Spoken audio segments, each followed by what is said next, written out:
What if the person you trusted most, the one who cared for you, cooked for you, and promised to spend a lifetime by your side, was secretly planning your death? What if behind a soft smile and kind words lurked a killer with a deadly secret? This is the story of Velma Barfield, a woman from North Carolina who poisoned those closest to her, including her fiancé.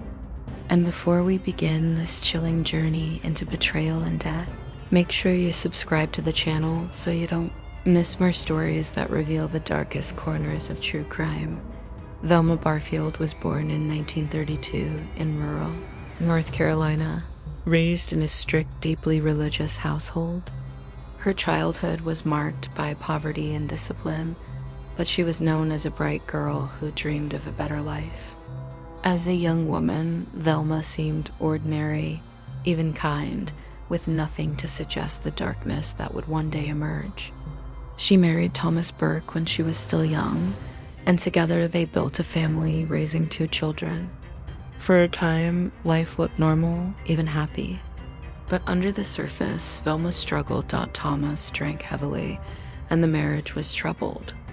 Velma herself battled stress, depression, and eventually a dependence on prescription medications, particularly tranquilizers and painkillers. What began as a way to cope with headaches and anxiety turned into an addiction that clouded her judgment and deepened her instability. Her family life unraveled. In 1969, Thomas died suddenly in a house fire. The cause was deemed accidental, and Velma, now a widow, raised little suspicion. But later, whispers grew. Was that fire truly an accident, or was it the first hint of Velma's deadly streak? In 1970, she remarried to a man named Jennings Barfield.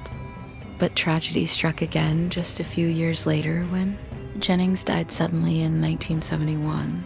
His death was attributed to natural causes, but as time passed and Velma's story unfolded, questions arose about whether Jennings had also been poisoned. At the time, however, no one suspected the sweet church-going Velma of any wrongdoing. Velma's addiction worsened. She stole checks, forged signatures, and used deceit to support her growing need for drugs. Those who knew her began to notice her unpredictable behavior, but still, her outward image of a God-fearing woman, active in her church and community, shielded her from suspicion. It wasn't until the mid-1970s that Velma's crimes began to escalate in deadly ways. In 1974, her mother, Lily Bullard, fell ill after consuming food prepared by Velma. Lily soon died, and though doctors attributed it to natural causes, many years later, Velma would confess that she had poisoned her own mother with arsenic. The act shocked even seasoned investigators. What kind of daughter could kill her own parent, and for what? In Velma's case, the motive seemed tied to convenience. With her drug addiction spiraling, she had begun to see those around her not as loved ones, but as obstacles or opportunities. Velma's method of murder was slow and insidious. She used arsenic-based rat poison, mixing it into food or drinks. Victims would become violently ill with symptoms that looked like stomach viruses or other natural ailments. They would suffer for days, even weeks, before succumbing. To outsiders, it looked like tragic but natural misfortune.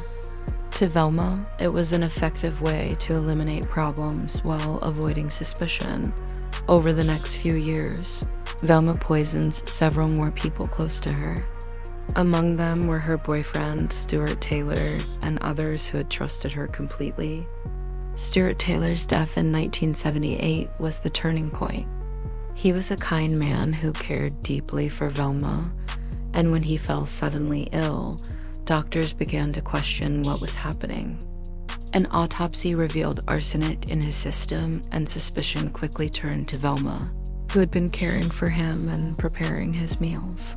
Investigators dug deeper into her past, re-examining the suspicious deaths of those around her. The pattern became undeniable. Friends, family, and partners had died in eerily similar ways, always after falling ill under Velma's care. The angel of mercy image she presented to her community was shattered, replaced by the terrifying truth of a woman who had poisoned multiple people, including those who loved her most. When Velma was arrested and confronted, she eventually confessed to several of the poisonings. In chilling detail, she admitted to killing her mother, her fiancé Stuart Taylor, and others. Her motives were complex, partly financial, partly tied to her desperate need to keep her drug addiction hidden, and partly the result of her twisted psychology. But no explanation could erase the horror of her crimes. Her trial in 1978 drew national attention. The idea of a woman, a grandmother, a devout churchgoer, a Sunday school teacher being accused of serial murder shocked the public. In court, prosecutors painted her as a manipulative killer who used poison as her weapon of choice, while the defense argued that her drug addiction and mental illness played a role in her actions. The jury, however, was not swayed by pleas for mercy. Velma Barfield was convicted of first-degree murder for the death of Stuart Taylor and sentenced to death. Her case became historic. She was the first woman executed in the United States after the death penalty was reinstated in 1976. In the years leading up to her execution, Velma underwent a remarkable transformation. She became a devout Christian, publicly repenting for her sins and spending her final years ministering to other inmates. Many who met her in prison believed her repentance was genuine, and she even earned the nickname Death Row Granny. Supporters campaigned for clemency, arguing that her execution would serve no purpose since she had changed and no longer posed a threat. But the state of North Carolina was firm. Justice, they argued, required her punishment.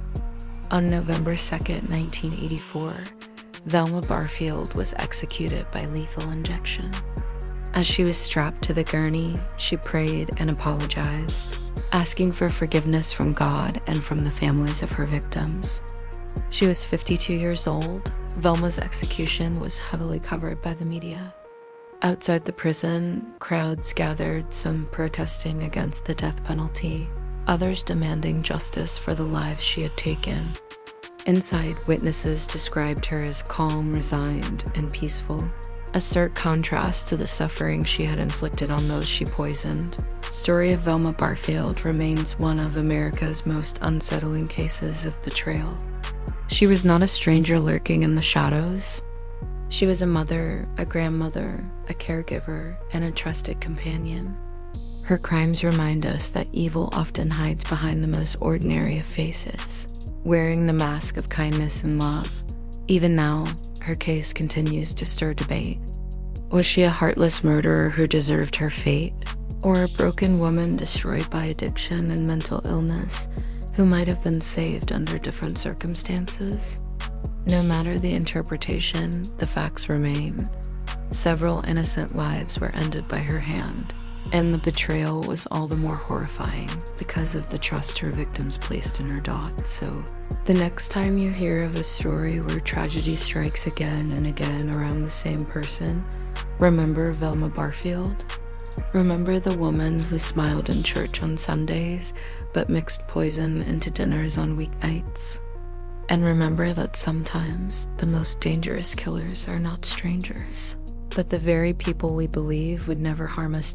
If this story sent chills down your spine, don't forget to subscribe to the channel.